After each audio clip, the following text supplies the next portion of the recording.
நேர்மையின் குரலாய் பிரதிபலிக்கும் யூரோவாய் சேனலர்களுக்கு வணக்கம். எல்லோரும் உங்களுடைய ஜனநாயக கடமையை ஃபுல்ஃபில் பண்ணிருப்பீங்க நம்புறேன். 2026 ஏப்ரல் மாதம் 23 நடந்த இந்த தேர்தல் ரொம்ப வெற்றிகரமா நடந்ததை சொல்லிட்டு தேர்தல் ஆணையம் பதிவு பண்ணாங்க. ஒரு ராயல் செல்யூட் கொடுக்குறேன்னு சொல்லிட்டு தேர்தல் ஆணையர், அகில இந்திய தேர்தல் ஆணையர் சொன்னதை பார்க்க முடிந்தது. கிட்டத்தட்ட நேற்று 23 தமிழ்நாட்டில் பதிவு நடந்த 84.69% நடந்திருக்குன்னு சொல்லியிருக்காங்க. வெஸ்ட் பெங்கால் பொறுத்த வரைக்கும் 91.78% சொல்லியிருக்காங்க. ஸோ இது கிட்டத்தட்ட வரலாற்றில் முதல் முறை தமிழ்நாட்டிலும் சரி, மேற்கு வங்கத்திலும் சரி, மேற்கு வங்கத்திலும் முதல் கட்ட வாக்குப்பதிவு தான் இது. முதல் கட்ட வாக்குப்பதிவிலே 91.78% மிகப்பெரிய ஒரு எண். அந்த எண்ணிக்கையானது இதுவரை சாத்தியமே கிடையாத ஒரு விஷயம்.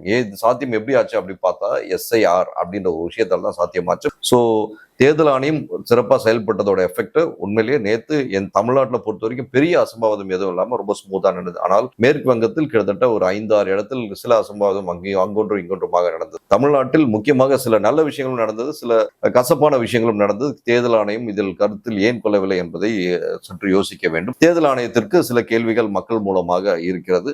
ஸோ அதை தொகுத்து இந்த காணொலியில் தேர்தல் ஆணையத்திற்கு வைக்கிறோம். அது மட்டும் இல்லாமல் மக்களின் புரிதலுக்காக இது ஏன் நடந்தது, எப்படி நடந்தது, எதற்காக நடந்தது என்பதை மக்கள் உணர வேண்டும். ஆராய்ந்து இது போன்ற தவறுகள் வரும் நாட்களில், வரும் தேர்தல்களில் நடக்கக்கூடாது என்பதற்காக இந்த ஒரு காணொலி. ஸோ முதல் விஷயம், பார்க்க வேண்டிய விஷயம், இந்த தேர்தல் விஷயத்தை பத்தி திரு அண்டே அவர்கள் பேசும்போது முதல் வார்த்தையை அதை பத்தி சொல்லிட்டு அடுத்த ப்ரொசீட் பண்ணலான்னு பார்க்குறேன். அண்டே அவர்கள் சொன்ன விஷயம் பார்த்தா ஒரு ரொம்ப நியாயமான விஷயத்தை பதிவு பண்றார். 1946 தேர்தலை பார்த்த நபர் அவர் இன்று வரை பார்த்து கொண்டிருக்கிறார் என்றால் கிட்டத்தட்ட ஒரு 99 வயதுன்னு சொல்லி பதிவு பண்ணும்போது அவருடைய விஷயங்கள் ரொம்ப ஆத்மார்த்தமா ஏற்றுக்கொள்ளணும்னு சொல்லி நான் நினைக்கிறேன். அவர் சொன்ன ஒரு வார்த்தை, வாக்காளர்களை பார்த்து அரசியல்வாதிகளும் அமைச்சர்களும் பயப்பட வேண்டும்ன்ற வார்த்தையை சொல்றாரு. சோ உள்ளபடியே இது 1960-70 வரைக்கும் கூட ஓரளவுக்கு இது இருந்தது. அதுக்கப்புறம் பார்த்தா எல்லாமே ஒரு கவுன்சிலரை பார்த்தா கூட இன்னைக்கு அப்படியே நடுங்கி ஒதுங்கி போறான் பொதுமக்கள். அந்த லெவலுக்கான ஒரு பயத்தை உண்டு செய்து விட்டார்கள் இந்த அரசியல்வாதிகள். இன்றும் கூட தேர்தல் முடிந்தும் கூட இப்போ பாத்தீங்கன்னா கோட் ஆஃப் கான்டக்ட் ரிலீஸ் ஆனதுனால எல்லாரும் கட்சி கொடி கட்டிட்டு கார்ல சர்ரு புருன்னு சுத்துறாங்க. சோ அதெல்லாம் பார்க்கும்போது உள்ளபடியே ஒரு வகையான அச்சத்தை பொதுமக்கள் உண்டு செய்வது என்பதை இந்த இடத்தில் பதிவு செய்கிறோம். நாம் அடுத்தபடியா தேர்தல் ஆணையத்துக்கு லிஸ்ட் ஆஃப் விஷயங்கள் நம்ம வைக்கணும்.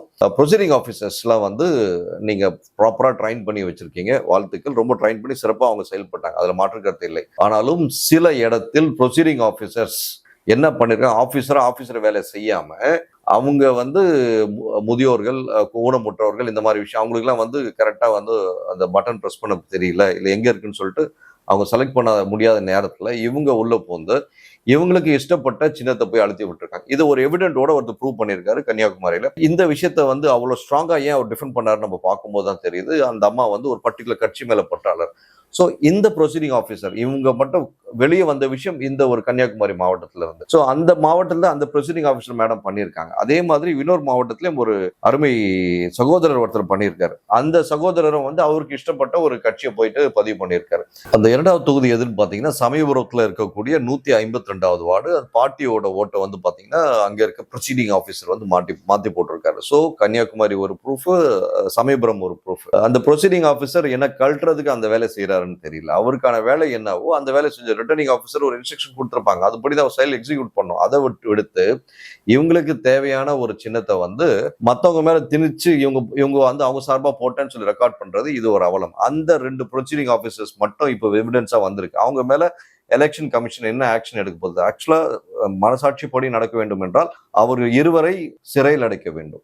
ஏன்னா ஒரு தனி மனிதனின் கடமையை இவர்கள் இஷ்டத்திற்கு ஃபோர்கோ பண்றதால கம்யூனிஸ்ட் கட்சியில ஒரு எப்பவுமே ஒரு இதை சொல்லுவாங்க, அரசியல்வாதிகள் விட அரசியல் இயந்திரத்தில் இருப்பவர்கள் கொடூரமானவர்கள் என்று ஒரு வார்த்தை பதிவு பண்ணியிருக்காங்க. நிறைய படங்கள்லயும் பார்த்திருக்கேன். ஏன்னா எல்லாரையும் சொல்லாம ஜென்ரலா சில அரசியல் இயந்திரத்தில் இருக்கக்கூடிய கொடூரமானவர்கள், அந்த மாதிரி தான் இந்த ஒரு விஷயத்தை பார்க்கணும்னு சொல்லி நான் என்னோட தனிப்பட்ட கருத்தை அதை பதிவு பண்றேன். ஏனென்றால் அந்த பார்ட்டி ஆகட்டும், அந்த ஒரு வயதான நபர் ஆகட்டும், அவங்க இஷ்டத்துக்கு ஒரு சின்னத்தை செலக்ட் பண்ண முடியாம ஃபோர்ஸ் பண்ணி செலக்ட் பண்ண வைக்கிறாங்கன்னா they has to be in jail or behind the bars for years or lifetime அப்படின்ற விஷயத்த பதிவு பண்றோம். அடுத்தபடியா மயிலாடுதுறையில ஒரு சகோதரர் நவீன்குமார்னு ஒரு சகோதரர், அவர் பார்த்தோம் பாவம் சென்னையில இருந்து கஷ்டப்பட்டு, ஏன்னா சென்னையில இருந்து நம்ம எல்லாரும் பார்த்தோம் கடந்த 2 நாட்களா சென்னையில இருந்து வெளி மாவட்டங்களுக்கு இல்ல வெளி தொகுதிகளுக்கு வெளி மாநிலங்களுக்கு போறதுக்கு அவ்வளவு கஷ்டப்பட்டாங்க.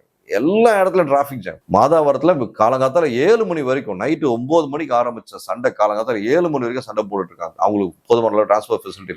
ஆனா 11,000 சொச்சம் பஸ்ஸுகள் விட்டுருக்கோம், நிறைய ட்ரெயின்ஸ் விட்டுருக்கோம், அப்படி இப்படின்னு சொல்லி அறிக்கையெல்லாம் வந்து எல்லா டிபார்ட்மெண்டாலும் விட்டாங்க. சென்ட்ரல் கவர்மெண்ட் விட்டு ஸ்டேட் கவர்மெண்ட் விட்டது. ஆனா சட்டியில இருக்கு அகப்பையில இல்லைன்ற கதையா தான் இந்த ஒரு விஷயம் நடந்திருக்கு சார். எலெக்ஷன் கமிஷனர் சார் அவர்களே, மாநில அரசு உங்களுக்கு சப்போர்ட் பண்ணிச்சா பண்ணலையா அதை பத்தி மாநில அரசு ஆக்டிங் மாநில அரசா இருக்கக்கூடிய நீங்க தான் வந்து முடிவு செஞ்சிருக்கோம். இது வந்து மக்களுக்கு இவ்வளவு பெரிய சட்ட சிக்கல், இந்த இடியாப்ப சிக்கல், சட்ட சிக்கல் ஏற்பட்டிருக்கு. அங்க யாரும் வாய்ஸ் அவுட் பண்ண முடியல. வாய்ஸ் அவுட் பண்ண அன்வான்ட் த்ரெட் வந்து மாதாவரத்திலயும் வந்திருக்கு, கீழம்பாக்கத்திலயும் வந்திருக்கு. இது மட்டும் இல்ல, கோயம்புத்தூர்ல இருந்து பக்கத்துல இருக்க ஈரோடு சேலம் பக்கம் போறது கூட அவங்களுக்கு அவ்வளவு டார்ச்சரா இருந்திருக்கு. இந்த ஏன் இவ்வளவு ப்ரெஷரை உண்டு பண்ணாங்க? ஏன் இந்த ப்ரெஷர் இல்லாம மக்களுக்கு ஸ்மூத்தா ஒரு ஃப்ரீக்வன்சி பண்ணி தர முடியல? இதே தீபாவளி பொங்கல் ஏனைய ஃபங்க்ஷன் மட்டும் ஒரு 2 நாள் 3 நாள் லீவ் விட்டு மக்களை வந்து சேஃபா அனுப்ப தெரிஞ்ச ஆளும் கட்சிக்கு இந்த விஷயத்துல ஏன் வந்து கோட்டையை விட்டாங்க, வேணுமென்ற கோட்டையை விட்டாங்களா அப்படின்ற கேள்வி இப்ப எழுது. சரிங்களா? அடுத்தபடியா திருப்பூர்ல வந்து மாதிரி வாக்கு போடு, எல்லா தொகுதியிலும் பாத்தீங்கன்னா எல்லா பூத்துலயும் வந்து மாதிரி வாக்கு வந்து டெஸ்ட் பண்ணுவாங்க. அங்க இருக்க ப்ரொசீடிங் ஆபீசர் முன்னிலையில அங்க இருக்க 2-3 நபர்கள் இல்ல அங்க பூத் ஏஜென்டா இருக்கவங்க கூட வச்சு கூட ட்ரையல் பார்த்து நாங்க கண்கூட பார்த்துருக்கோம். கண்கூட பிசிக்கலா பார்த்தெல்லாம் சொல்றோம். திருப்பூர்ல மட்டும் என்ன பண்ணிருக்காங்க, கிட்டத்தட்ட மாதிரி வாக்கு வந்து போட்டதுல 50 வாக்குகள் மேல அப்படியே போட்டு அதை டெலீட் பண்ணிட்டு ஃப்ரெஷ்ஷா மக்கள் போடும்போது ஃப்ரெஷ்ஷா கனெக்ட் பண்ணும். ஆனா இதை டெலீட் பண்ணாம அப்படியே சேர்த்து பேக் பண்ணி அமிச்சிட்டாங்க அப்படின்ற விஷயத்த வந்து திருப்பூர்ல இருக்க ஒரு சில தொகுதி மக்கள் அந்த 2 பூத்ல மிஸ்டேக் பாயிண்ட் அவுட் பண்ணி வச்சிருக்காங்க. இது விஷயமா தேர்தல் ஆணையம் என்ன ஆக்ஷன் எடுக்க போகுதுன்னு பார்க்கணும். இதெல்லாம் ஒரு பக்கம் இருக்கையில் சில மாவட்டங்கள்ல, அதுவும் முக்கியமா சில கிராமங்கள்ல வேண்டுமென்றே மக்கள் வந்து வாக்களிப்பு புறக்கணிப்பு செஞ்சிருக்காங்க. ஏன் புறக்கணிப்பு செஞ்சாங்கன்ற விஷயத்த நம்ம சொல்ல போறோம். முதல் தொகுதியா நீலகிரி மாவட்டத்துல அஜியூர் என்ற கிராமத்துல பாத்தீங்கன்னா 940 வாக்காளர்கள். இங்க வந்து பாத்தீங்கன்னா விளைநிலங்களை போகக்கூடாது, அதுக்கப்புறம் நீங்க உடனடியா இந்த இடத்துல இருந்து காலி பண்ணிட்டு வேற இடத்துக்கு போங்க அப்படின்னு சொல்லிட்டு இந்த 940 வாக்காளர்கள் அந்த குடும்பத்தை வந்து அங்க இருக்க வனத்துறையினை ஃபோர்ஸ் பண்ணியிருக்காங்க. இது விஷயமா மாவட்ட ஆட்சியர் இருக்கார் இல்லைங்களா, அவர்கிட்ட மனு கொடுத்திருக்காங்க. 5 வருஷமா எந்த ஆக்ஷனும் எடுக்காதனால அந்த கிராமத்துல இருக்க அனைத்து மக்களும் கிட்டத்தட்ட 940 வாக்கு, யார் அப்ப விட்டு வாக்குன்னு தெரியல. உதயநிதி சார், ஏன் சார் நீங்க உங்களோட கட்சி நபர்கள் அங்க நிறைய பேர் இருக்காங்க கேள்விப்பட்டோம் சார், உங்க கட்சி அதிமுக இருக்கும் நபர்களும் நிறைய பேர் அங்க இருக்காங்க, ஏன் சார் இது விஷயமா நீங்க எல்லாம் வந்து உங்களுதான் இன்டெலிஜென்ஸ் ரிப்போர்ட் எல்லாம் வச்சிருக்கீங்க இல்லைங்களா, நீங்களா தைரியமா போல்டா மைக்கு போட்டு சொல்றீங்களே, எங்களுக்கு இன்டெலிஜென்ஸ் கிடைச்ச நியூஸ், அதாவது சிபிஐல கிடைச்ச நியூஸ் எல்லாம் டைலாக் எல்லாம் விடுறீங்களா, அப்படி விட்டு இருந்தீங்களா, ஏன் சார் இவ்வளவு பெரிய விஷயத்தை விட்டீங்க? தேர்தல் ஆணையம் ஒரு கிராமம் 940 வாக்காளர்கள் இந்த ரீசன் மாவட்ட செயலாளர் ஆக்ஷன் எடுக்கல, புறக்கணிக்கிறோன்றது உங்களுக்கு ஏன் இன்டெலிஜென்ஸ் ரிப்போர்ட் வரல அப்படின்ற கேள்வி அந்த பொதுமக்கள் கேட்கறாங்க. அடுத்தபடியா புதுக்கோட்டை என்றால் நம்ம எல்லாருக்கும் தெரியுங்க. அந்த வேங்கவேலு இன்சிடென்ட் வந்து உண்மையிலே உள்ளபடியே வருத்தம். கிட்டத்தட்ட ஒரு 15-16 யூடியூப் சேனல்லையும் மெயின் ஸ்ட்ரீம் சேனல்லையும் பேசியிருக்கேன். என்னோட பர்டிகுலர் சேனல்லையும் 2 சேனல்ல ஸ்பெசிஃபிக்கா பேசியிருக்கேன். வேங்கவேலு இன்சிடென்ட், அது மலம் கலந்தது பெரிய ஒரு அவல செயல். இதுக்கான தீர்வு இன்னி வரைக்கும் கிடைக்கல. அப்படி இருக்கும் தருவாயில் அந்த பகுதி மக்கள் கருப்பு கொடி காட்டு நீட்டா வந்து தேர்தலை புறக்கணிச்சிருக்காங்க. இது புறக்கணிக்க போறாங்கன்னு ஏற்கனவே எல்லாருக்கும் தெரிஞ்ச விஷயம் தான். திருமாவளவன் அவர்களாகட்டும், ஏனைய அந்த சமூகத்துக்காக போராடக்கூடிய போராளி என்று பொய்யான வேஷத்தோடு தெரியும் சில நபர்களுக்கும் ஏன் இந்த விஷயமா வாய்வே தோற்றது ஆச்சரியமா இருக்கு. உங்க எல்லாருக்கும் கண்டிப்பா நியூஸ் கிடைச்சிருக்கும் அவங்க புறக்கணிக்க போறாங்கன்னு சொல்லி. ஏன்னா எங்களுக்கே கிடைச்சிருக்கும், உங்களுக்கு கிடைக்காம இருக்காது. தேர்தல் ஆணையத்துக்கு கண்டிப்பா கிடைச்சிருக்கும். என்ன ஏன் ஆக்ஷன் எடுக்கலன்றது தேர்தல் ஆணையம் கண்டிப்பாக இதற்கு பதில் சொல்லணும். ஒரு மனுஷனோட உரிமையை நிலைநாட்ட முடியாததுக்கு முக்கிய காரணம், மூல காரணம் சிஸ்டம். அந்த இடத்தில் இருக்கக்கூடிய அரசியல் இயந்திரம் ப்ராப்பரா வேலை செய்யாதோட எஃபெக்ட் இன்னி வரைக்கும் அவங்களுக்கு அந்த நீதி கிடைக்கல. அந்த நீதி கிடைக்க விடாம யார் செய்யறான்றது கண்டுபிடிச்சு ஆக்ஷன் எடுக்க முடியாம இருக்கக்கூடிய அரசானது, ஆணையமானது மக்கள் முன், முக்கியமாக அந்த பகுதி கிராம மக்கள் முன் மண்டியிட்டு மன்னிப்பு கேட்க வேண்டும் என்பது தாழ்மையான கருத்து. அடுத்தபடியா திருநெல்வேலி நாங்குநேரி, இந்த நாங்குநேரி தொகுதியில பொறுத்த வரைக்கும் பாத்தீங்கன்னா பெருமாத்து கிராமம்னு ஒரு கிராமம். இந்த இடத்துல வந்து மார்ச் 2ஆம் தேதி ஒரு இரட்டை கொலை. நம்ம என்னமோ சொல்லிட்டு இருப்போம், ஆணவ கொலை எல்லாம் இல்லை, எங்க ஆட்சியில எல்லாமே ஜாதி பிரச்சனை இல்லை, ஜாதி மத சார்பற்ற கூட்டணி எல்லாம் சிலர் சொல்லிட்டு சுத்துறாங்க. உண்மையிலேயே வந்து அந்த சொல்ற கூட்டணி தான் வந்து எல்லா ஜாதியிலையும் கட்சி வச்சிருப்பாங்க. அந்த ஜாதி மதத்தை பேஸ் பண்ணி தான் வேட்பாளர் நிகழ்ச்சி வச்சிருப்பாங்க. அவங்க தான் ஸ்பெசிஃபிக்கா எல்லா கட்சியும் செய்யறாங்க. ஆனா அந்த பர்டிகுலர் சொல்லக்கூடிய அந்த கட்சியானது அதிகமான ஆட்களை வச்சு ஷோ நடத்துவாங்க. இந்த இடத்துல மார்ச் 2ஆம் தேதி நாங்குநேரி பெரும்பாத்து அந்த பர்டிகுலர் கிராமத்துல இரட்டை கொலை நடந்தது. அந்த இரட்டை கொலைக்கான ஒரு முறையான தீர்வு இன்னும் எட்டப்படவில்லை. அட் த சேம் டைம் அதிகாரிகள் யாரும் பேச்சுவார்த்தை கூட இன்னும் முன்னெடுத்து ப்ராப்பரா சொல்யூஷன் கொடுக்கலன்னு சொல்லிட்டு 969 வாக்கு, 1-2 இல்லைங்க, ஒரு சர்க்கார் படம் பார்த்தோம் நம்ம. திரு விஜய் அவர்கள் ஒரு வாக்கு அவ்வளவு சீன் போட்டு அந்த மாதிரிலாம் பண்ணி ஒரு ஆட்சி மாற்றத்தை கொண்டு வந்தார். நல்ல விஷயம். அது சினிமா தான் பார்க்கணும். நம்ம ரியல் வாழ்க்கையில சாத்தியம் கிடையாது என்பது உண்மை, அது அவருக்கே தெரியும். இந்த இடத்துல 969 வாக்கு இந்த நாங்குநேரின்ற ஒரு பர்டிகுலர் தொகுதியில் நடந்திருக்குன்னா இதுக்கு ஏன் ஒன்னும் ஒரு ப்ராப்பர் ஆக்ஷன் எடுக்கல தேர்தல் ஆணையம் என்பது கேள்வி மக்கள் கேட்கறாங்க. அடுத்தபடியா திருநெல்வேலியில மட்டும் 3 இன்சிடென்ட் நடந்திருக்குங்க. பாளையங்கோட்டையில 2 இன்சிடென்ட். ஒரு இன்சிடென்ட் என்னன்னு பாத்தீங்கன்னா, திருநெல்வேலி பாளையங்கோட்டை என்ற ஒரு பர்டிகுலர் தொகுதியில வந்து தேர்தலுக்கு 2 நாட்கள் முன்பு எல்லாத்துலயும் பணம் பட்டுவாடா நடக்குது, எங்களுக்கு மட்டும் பணம் கொடுக்கலன்னு சொல்லிட்டு அந்த பகுதியை சார்ந்த ஒரு குறிப்பிட்ட மக்கள் கிட்டத்தட்ட ஒரு 30-40 பேர் வந்து பேரணியா போய் அந்த வேட்பாளர் வீட்டு முன்பு போராட்டம் சொல்லக்கூடாது, உரிமையை கேட்டிருக்காங்க. ஏன்னா அவங்க தேர்தலுக்காக பணத்தை வாங்குவது கூட அவங்க உரிமையை கருதுறாங்க. இவ்வளவு ஒரு அவல நிலைக்கு தள்ளப்பட்டு இருக்கிறது நம்மளுடைய 2 கட்சிகள். சரிங்களா? ஸோ உரிமையா போய் கேட்க போயிருக்காங்க. அது விஷயமா தேர்தல் ஆணையம் நாலேஜ் கண்டிப்பா போயிருக்கும். ஏன்னா எங்களுக்கே நியூஸ் கிடைக்கும் போது தேர்தல் ஆணையம் கிடைச்சிருக்கும். அஸ் பர் ரூல்ஸ் தேர்தல் ஆணையம் இது விஷயமா ஏன் ஆக்ஷன் எடுக்கல? பாயிண்ட் நம்பர் 1, ஆக்ஷன் எடுத்திருந்தா யார் யாரெல்லாம் போய் அந்த இடத்துல கேட்டாங்களோ அத்தனை பேர் மீது நடவடிக்கை எடுத்திருக்கணும். அப்படி வேட்பாளர் பணம் கொடுத்தது உண்மைன்னு ஆயிடுது. ஏன்னா பேரணியா 30-40 பேர் போயிருக்கானா அந்த பகுதிக்கான வேட்பாளர் கண்டிப்பா பணம் கொடுத்துருக்காங்க, எவிடென்டா ப்ரூவ் ஆகுது. எவிடென்ட் ப்ரூவ் ஆயிடுச்சுன்னா அந்த வேட்பாளர் ஏன் தகுதி நீக்கம் செய்யல அப்படின்னு அங்க இருக்க மக்கள் கேட்கறாங்க, நம்ம கேட்கல. அடுத்தபடியா பாளையங்கோட்டையில இன்னொரு விஷயம், மது போதையில வந்து ஒரு நபர் வந்து அரிவாள் வெட்டியிருக்காரு. அதிமுகவோட யாரோ ரிலேட்டிவ் நபர் போல இருக்கு. அந்த நபர் வந்து வெட்டப்பட்டிருக்காரு, தலையிலும் கையிலும் ஷோல்டர்லையும் வெட்டப்பட்டதா டிவில நியூஸ் பார்த்தோம். மது என்பது 2 நாட்களுக்கு வந்து கண்டிப்பா கிடைக்காதுன்னு சொல்றாங்க. அதுக்காக மொத்தமா சேர்த்து தமிழக அரசு 340 கோடிக்கு முன்னாடியே வித்துட்டாங்க. ஸோ நல்ல விஷயம். ஏன்னா தீபாவளி பொங்கல் கலெக்ஷன் எப்படியோ அதே மாதிரி ஒரே தேர்தல் முன்னாடியே வந்து ஒரு நாளுக்கான கலெக்ஷன் அப்படியே எடுத்துட்டாங்க. நல்ல விஷயம். அப்போ தேர்தல் நேரத்துல ஒருத்தர் தண்ணி அடிச்சுட்டு அந்த ஆணையத்துள்ள அந்த எலெக்ஷன் பூத் உள்ள வராருன்னா அப்போ அவ்வளோ ஃபோர்ஸ் வச்சுட்டு நீங்க எல்லாம் என்ன பண்ணீங்கன்றது அங்க இருக்க மக்கள் கேட்கறாங்க. இது நம்ம கேட்கல. அடுத்தபடியா விருதுநகர் இந்த தொகுதியிலையும் பாத்தீங்கன்னா ஸ்ரீவில்லிபுத்தூர் எல்லாருக்கும் முக்கியமான ஒரு தொகுதி. ஸ்ரீவில்லிபுத்தூர் கோயிலை பத்தி எல்லாம் தெரியாத நபரே கிடையாது. அந்த இடத்துல அர்ச்சனாபுரம்ன்ற ஒரு கிராமம். அந்த கிராமத்துல பாத்தீங்கன்னா கோயில் கும்பாபிஷேகம் வந்து நடத்தி ஆகணும்னு சொல்லிட்டு மக்கள் பல்வேறு கோரிக்கை வச்சிருக்காங்க. கோரிக்கையை வந்து உள்ளபடியே அறநிலைத்துறை வந்து செவி சாய்த்து உடனடியாக பண்ணி தரணும் மாதிரி எப்பவுமே கொடுக்குற நல்ல அல்வா எல்லாம் கொடுத்துருக்காங்க. ஆனாலும் அங்க உள்ளுக்குள்ள ஏதோ பிரச்சனை போயிட்டு இருக்கு. அந்த பிரச்சனையை க்ளோஸ் லூப் பண்ணாம குறைஞ்சபட்சம் 2.5-3 வருஷம் தள்ளி விட்டுருக்காங்க. அதோட எஃபெக்ட் அங்க இருக்க மக்கள்லாம் வந்து கருப்பு கொடி வெளியே கட்டிட்டு நாங்க தேர்தலை புறக்கணிக்கிறோம் அப்படின்னு சொல்லி அனௌன்ஸ் பண்ணியிருக்காங்க. அதுக்கப்புறமா ஏன்னா இது காலையிலே 8:30 மணிக்கு எல்லாம் தெரிஞ்சு போச்சு இந்த மாதிரி புறக்கணிக்கிறாங்கன்னு சொல்லிட்டு. ஆனாலும் தேர்தல் ஆணையம் அதுக்கப்புறமா விரைந்து செயல்பட்டு அவங்க கிட்ட போய் கையில காலில் விழுந்து அவங்கள வர வச்சு 4 மணிலேருந்து வாக்குப்பதிவு நடந்திருக்கு. உள்ளபடியே அந்த ஒரு இடத்துல எலெக்ஷன் கமிஷனை ஓரளவுக்கு பாராட்டியாகும். ஏன்னா மிச்ச இடத்துல எல்லாம் வந்து அவ்வளவு ஸ்மார்ட்டா ஒர்க் பண்ண முடியல தேர்தல் ஆணையத்தினால. இந்த இடத்துல கொஞ்சம் ஸ்மார்ட்டா ஒர்க் பண்ணி நல்லபடியா முடிச்சிருக்காங்க. தேர்தல் ஆணையம் மீது பல்வேறு கேள்விகள் மக்களுக்கு இருந்தாலும், பத்திரிகையாளர்களுக்கு பல கேள்விகள் இருந்தாலும், தேர்தல் ஆணையம் இன்னும் எந்த கட்சிக்கு கட்டுப்பாட்டில் இருக்குது என்பது கேள்விக்குறியா இருக்கு. ஏனென்றால் இப்போது இருக்கக்கூடிய ஆளுங்கட்சியாகட்டும், எதிர்கட்சியாகட்டும், ஏனைய கட்சிகளாகட்டும் பல்வேறு புகார்கள் தேர்தல் ஆணையம் மீது வைத்தாலும் முழு சுதந்திரமாக தேர்தல் ஆணையம் செயல்பட சில தடைகள் இருக்கிறது என்பதை தெள்ள தெளிவாக தேர்தல் நேரத்தில் நம்மளால் புரிந்து கொள்ள முடிகிறது. அட் த சேம் டைம் மக்கள் ஆகிய நாம் தேவையில்லாத விஷயத்துக்கெல்லாம் வந்து நம்ம தேவையில்லாத விஷயம் பாளையங்கோட்டையில் நடந்த ஒரு வெக்கமான ஒரு விஷயம், ஒவ்வொரு குடிமகனும் வெக்கப்பட வேண்டிய விஷயம். தனக்கு தேர்தல் நேரத்தில் வாக்குக்காக பணம் தரவில்லை என்று போராட்டம் நடத்துகிறான் என்றால் அவனை போல ஒரு அவல நிலை யாருக்கும் கிடையாது. இன்னொரு இடத்துல பாத்தீங்கன்னா மாரி செல்வன்ற ஒரு காவலர் அந்த காவலர் என்ன பண்றாருன்னா திமுகவுக்கு சார்பா பூத்து வெளியே நின்று பிரச்சாரம் பண்ணிட்டு ஓட்டு போட வரவங்க கிட்ட திமுக ஓட்டு போடுகின்ற வார்த்தையை பதிவு பண்ணிடுறாங்க. இதை வந்து எதிர்கட்சி சேர்ந்த நபர்கள் சிலர் கண்டுபிடிச்சு காணொலி எடுத்து கிட்டத்தட்ட 1 நிமிஷம் 2 நிமிஷம் காணொலி நினைக்கிறேன், அதை எடுத்து வெளியிட்டு இந்த மாதிரி வந்து இந்த ஒரு பர்டிகுலர் நபர் பண்றாரு அப்படின்னு ஒரு இடத்துல பார்க்க முடியுது.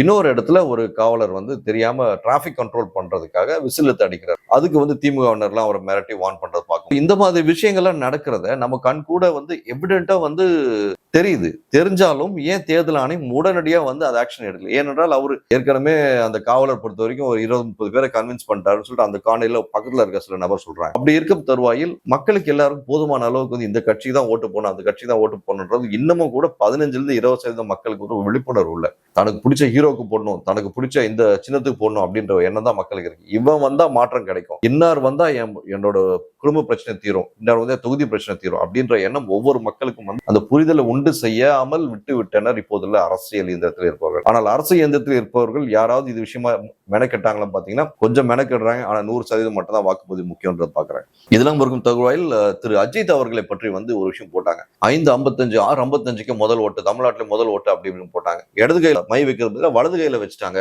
அப்படின்ற விஷயத்தெல்லாம் வந்து போட்டு இருக்காங்க. இது உள்ளபடியே 7 மணிக்கு மேல வந்தா இடது கையில வைக்கணும், 7 மணிக்கு முன்னாடி வந்துட்டார் அதால வலது கையில வச்சிட்டோம் அப்படின்ற மாதிரி விஷயங்கள்லாம் இந்த காமெடியா வந்து போட்டிருக்க பார்க்க முடியுது. பட் ஒரு சிஸ்டம், அவர் வந்து ஒரு செலிபிரிட்டின்றதுனால உடனடியாக ஆரம்பிச்சதா தேர்தல் ஆணையம் அவருக்கு மட்டும் ஸ்பெஷல் கேஸாக சொல்லியிருக்காங்க. ஸோ நல்ல விஷயம் யார் செஞ்சாலும் வரவேற்கணும், இல்லைன்னு சொல்ல. தேர்தல் ஆணையம் செய்த நிறைய நல்ல விஷயங்கள்ல அங்கீகரிக்கணும், அதில் மாற்றுக்கருத்து. 106 வயதுள்ள ஒரு நபர் வந்து நங்கநல்லூர்ல ஓட்டு போற விஷயத்த அவர் வந்து எவ்வளவு தேர்தல் ஆணைய கட்டுக்கோப்பை கொண்டு போனாங்க. என் பெற்ற தாய் நான் கூட்டு போக கூட தேர்தல் ஆணையத்தை சம்பந்தப்பட்ட வீல் சேர் கொண்டு வந்து ஆட்டோல இருந்து உள்ள பூத் உள்ள வரைக்கும் கொண்டு போயிட்டு ஓட்டு போட வச்சு திருப்பி ரிட்டர்ன் கொண்டு வந்து ஆட்டோல ஏத்துறாங்க. அந்த விஷயத்துல எனக்கு மாற்றுக்கிறதே கிடையாது. அதே மாதிரி என் அக்கம்பக்கத்துல இருக்க வயதானவர்கள் கிட்டத்தட்ட 3-4 பேரை நான் கூட்டிட்டு போறேன், ஆட்டோல கூட்டிட்டு போய் ஓட்டு போட வைக்கும் போது எல்லா விஷயத்துக்கும் ஃபுல் சப்போர்ட் பண்ணாங்க தேர்தல் ஆணையம். உண்மையிலே அந்த விஷயத்தை நான் ராயல் சல்யூட் பண்றேன், அதுல மாற்றுக்கிறது இல்லை. ஆனால் சிறு சிறு விஷயங்கள் தேர்தல் ஆணையம் யாரின் அழுத்தத்தால் கோட்டை விட்டது என்பதை தெளிவுபடுத்த நன்றாக இருக்கும். ஏனென்றால் யார் அழுத்தம் எங்களுக்கு நல்லா தெரியுது. அது வந்து வெளிப்படையா வந்து தேர்தல் ஆணையம் சொன்னா நல்லா இருக்கும்னு எதிர்பார்க்கிறோம். இன்னொன்று வந்து பாத்தீங்கன்னா வாக்கு சதவீதம். சென்னை மாவட்டத்தை மட்டும் நம்ம ஸ்பெசிபிக் பண்ணி இந்த இடத்துல பேசி ஆகணும். சென்னை மாவட்டம் 2021 பாத்தீங்கன்னா 24.16 லட்சம் வாக்குகள் பதிவாகி இருந்த நிலையில் இந்த முறை 23.69 லட்சம் வாக்குகள் மட்டுமே பதிவாகி இருந்தன. ஆனால் சதவீத கணக்கின்படி கடந்த தேர்தலில் 60% இருந்தது, இந்த முறை 83.7% பதிவாகி உள்ளது சொல்றாங்க. இதுல பார்க்க வேண்டிய விஷயம் பார்த்தா 2021 தேர்தலில் மொத்த வாக்காளர் எண்ணிக்கை 40.04 லட்சத்தில் இருந்து எஸ்ஐஆருக்கு பிறகு 28.3 லட்சமாக குறைந்துள்ளது என்பதை இந்த ரீசனால் தான் வாக்கு சதவீதம் அதிகமா ஆயிருக்கு அப்படின்ற விஷயத்த பதிவு பண்றாங்க. இதுல நம்ம பார்க்க வேண்டிய விஷயம் என்னன்னு பாத்தீங்கன்னா 16 தொகுதி உள்ள சென்னை மாவட்டத்திலேயே கிட்டத்தட்ட எஸ்ஐஆர்ல இவ்வளோ பெரிய இது ரிமூவ் பண்ணியிருக்காங்க. அதாவது அட்ரஸ் மாறி போனது, செத்து போனாங்க, இதெல்லாம் வச்சு பார்க்கும்போது கள்ள ஓட்டு நவீன்குமார் என்ற நபர் அந்த ஒரு பகுதி மட்டும் தான் நம்ம பார்த்திருக்கோம். மிச்ச பகுதியில் இன்னும் ஆத்தென்டிக்கேட்டா வெளியே வரல. கண்டிப்பா 1 by 1 வெளியே வரும். எலெக்ஷன் கமிஷன் ஒரு டோல் ஃப்ரீ நம்பரோ இல்ல ஒரு ஸ்டாண்டர்டான கம்யூனிகேஷன் நம்பரோ வச்சா நிறைய பேர் பாதியிலே சென்னையில இருந்து கிளம்பி போனவங்க பாதியிலே ரிட்டர்ன் வந்தவங்க நிறைய பேர் இருக்காங்க. அந்த டிராபிக் டென்ஷன்ல போகாம ரிட்டர்ன் ஆனவங்க, பஸ் கிடைக்காம ட்ரெயின் கிடைக்காம ரிட்டர்ன் ஆனவங்க அவ்வளவு பேர் இருக்காங்க. இவங்க எல்லாருடைய பாயிண்ட் ஆஃப் வியூ எடுத்துட்டு ஒரு டோல் ஃப்ரீ நம்பர்ல அவங்களுக்கான ஒரு மாற்று ஏற்பாடு பண்ணும். எப்படி தபால் ஓட்டு எப்படி வச்சிங்களோ அதே மாதிரி வேறு வகையான சிஸ்டத்தை வந்து இந்த நபர்களுக்கு கொண்டு வந்தா நல்லா இருக்கும் என்பது நம்மளுடைய சேனல் சார்பாக நம்ம வைக்கிற கோரிக்கை. அடுத்தபடியா மக்கள் எல்லாம் கேட்டிருந்தாங்க, நம்ம சுதந்திரம் அடைஞ்சது இன்னி வரைக்கும் எந்தெந்த கட்சி வந்து நம்ம தேர்தலில் வெற்றி பெற்றாங்க அப்படின்னு கேட்டிருந்தாங்க. ஸோ அவங்களுக்காக இந்த ஒரு பர்டிகுலர் டேட்டா 1952, அதாவது சுதந்திரம் 1947 கிடைச்சாலும் கூட ஃபர்ஸ்ட் அந்த ஜனநாயக அடிப்படையிலான தேர்தல் வந்து 1952 நடந்தது. இப்போ ராஜாஜி தலைமையில வந்து பாத்தீங்கன்னா 152 தொகுதியில வெற்றி பெற்று ராஜாஜி அவர்கள் ஆட்சி அமைச்சார். 1957 வந்து காமராஜர் அவர்களும் 1962 காமராஜர் அவர்களும் வின் பண்ணாங்க. 1967 வந்து முதல் முறையா திமுக கட்சி வந்து அண்ணாதுரை தலைமையில வந்து நின்று 179 தொகுதியில வின் பண்றாங்க. அடுத்தபடியா 1971 கருணாநிதி அவர்கள் 205 தொகுதி, இதுதான் ஃபர்ஸ்ட் டைம் 200 தொகுதி மேல, ஃபர்ஸ்ட் அண்ட் லாஸ்ட் டைம் இந்த கட்சி வந்து 205 தொகுதி வின் பண்றதுன்றது. ஏனென்றால் நல்லா தெரியும், திரு அண்ணாதுரை என்பவருடைய இறப்புக்கால் இந்த ஒரு மிகப்பெரிய வெற்றி நடந்தது. 1977 பாத்தீங்கன்னா எம்ஜிஆர் தலைமையில் 130 தொகுதியிலும், 1984 வந்து 1980 வந்து எம்ஜிஆர் தலைமையில் 129, அடுத்து திரும்பவும் 1984 எம்ஜிஆர் தலைமையில் 132 தொகுதியும், 1989 கருணாநிதி தலைமையில் 150 தொகுதிகளும், 1991 ஜெயலலிதா அவர்கள் தலைமையில் 164 தொகுதிகளும், 1996 கருணாநிதி அவர்கள் தலைமையில் 173 தொகுதிகளும், 2001 இரட்டை இலையில் ஜெயலலிதா அவர்கள் 132 தொகுதிகளும், 2006 கருணாநிதி அவர்கள் 96 தொகுதிகளும். அப்பதான் வந்து ஜெயலலிதா அவர்கள் சொன்ன மைனாரிட்டி அரசுன்ற வார்த்தையை அடிக்கடி பதிவு பண்ணி சொல்லியிருப்பாங்க. அந்த ஒரு பர்டிகுலர் டியூரேஷன் தான் 2011 ஜெயலலிதா அவர்கள் தலைமையில் 150 தொகுதிகளிலும், 2016 ஜெயலலிதா அவர்கள் தலைமையில் 133 தொகுதிகளிலும், 2021 திரு ஸ்டாலின் அவர்கள் தலைமையில் 125 தொகுதியிலும் வந்து வெற்றி பெற்று இன்று வரை சிறப்பா போயிட்டு இருக்கு தமிழ்நாடு. 1967 இருந்து இந்த 2026 வரைக்கும் காங்கிரஸ் கட்சி ஃபர்ஸ்ட் 3 முறை மட்டும்தான் 52, 57, 62 3ஓடு முடிஞ்சு போச்சு. ஏனென்றால் காமராஜர் என்ற மிகப்பெரிய ஜாம்பவானை இந்த இப்போது இல்ல காங்கிரஸ் கட்சியானது இந்திரா காங்கிரஸ் தனியா பிரிஞ்சு, காமராஜ் காங்கிரஸ் தனியா பிரிஞ்சு, காமராஜர் எப்போ வந்து அந்த கட்சியை விட்டு இவங்க ஒதுக்குனாங்களோ அப்போதுல இருந்து காங்கிரஸோட நிலைமை தமிழ்நாட்டில் காலியாச்சு. 2026 இருக்கும் இன்னி வரைக்கும் காங்கிரஸால் எழுந்துக்க முடியவில்லை. இதுல வந்து பார்க்க வேண்டும் 1967 இருந்து இன்னி வரைக்கும் 2 கட்சி தான் மாற்றி நம்ம தமிழகத்துல ஆட்சி செஞ்சுட்டு இருக்காங்க. இதுல மேஜரா பாத்தீங்கன்னா அதிமுக வந்து 7 முறையும் திமுக 6 முறையும் வந்து வின் பண்ணதை பார்க்க முடியுது.